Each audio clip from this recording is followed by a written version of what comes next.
You're listening to Bedtime Stories with Meika J, a space to slow down, breathe deep, and fall asleep to stories that speak to your soul.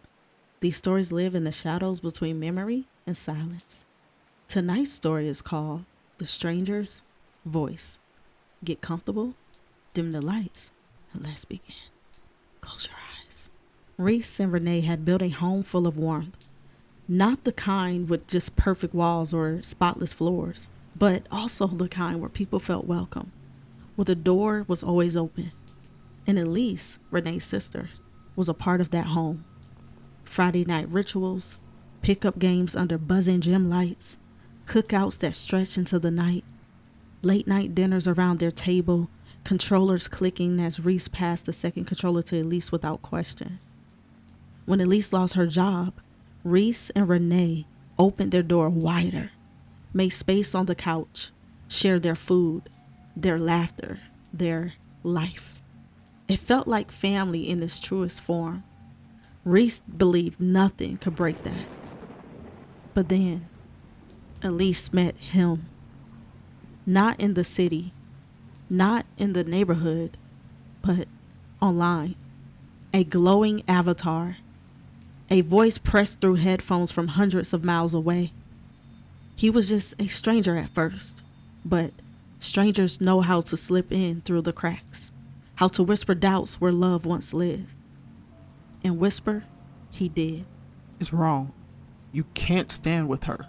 Don't confuse your soul. At first, Reese thought she was just making it all up. It was just her imagination. But the changes came sharp and steady. Elise, once loud with laughter, grew cautious with her words. Elise, once quick to show up, began making excuses. Her thoughts no longer sounded like her own. It was him in her ear, in her head, reshaping the way she looked at Reese and at Renee. I can't keep pretending being around you feels like I'm agreeing with your choices. If it were just Renee, I'll come, but her wife? That's where I draw the line. Renee read the first message. Her silence was heavier than her words. Reese took the phone after, her eyes moving over the lines until they blurred. Their kindness, their loyalty, the home they had built, all erased by a stranger's voice that had never stepped foot into the room. That's the cruelty of distance. It can poison a bond without ever showing its face. Not enough. You're not enough. Not enough. Reese wasn't angry. Anger means you still expect something. She was hollow because betrayal doesn't always come alone. Sometimes it arrives through the people you thought would defend you most.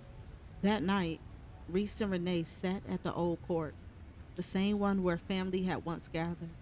The bleachers empty, the echoes too loud. Reese pulled a napkin from her pocket with trembling hands and wrote 4 words. We were enough. She folded it, placed it at the center court, and walked into the night hand in hand with the woman she loved. Sometimes betrayal doesn't come with knives. Sometimes it comes with whispers. A stranger's voice turning into judgment, and judgment into silence. The kind of silence that waits long after the echo fades. This was a short story, but I hope it touched your soul tonight. Thank you for listening. And if you like this story and others by Bedtime Stories with Meika J, make sure you like, share, and subscribe to our channel. It really helps the channel out. I hope you're able to sleep well tonight, and I'll see you in the dark. Good night.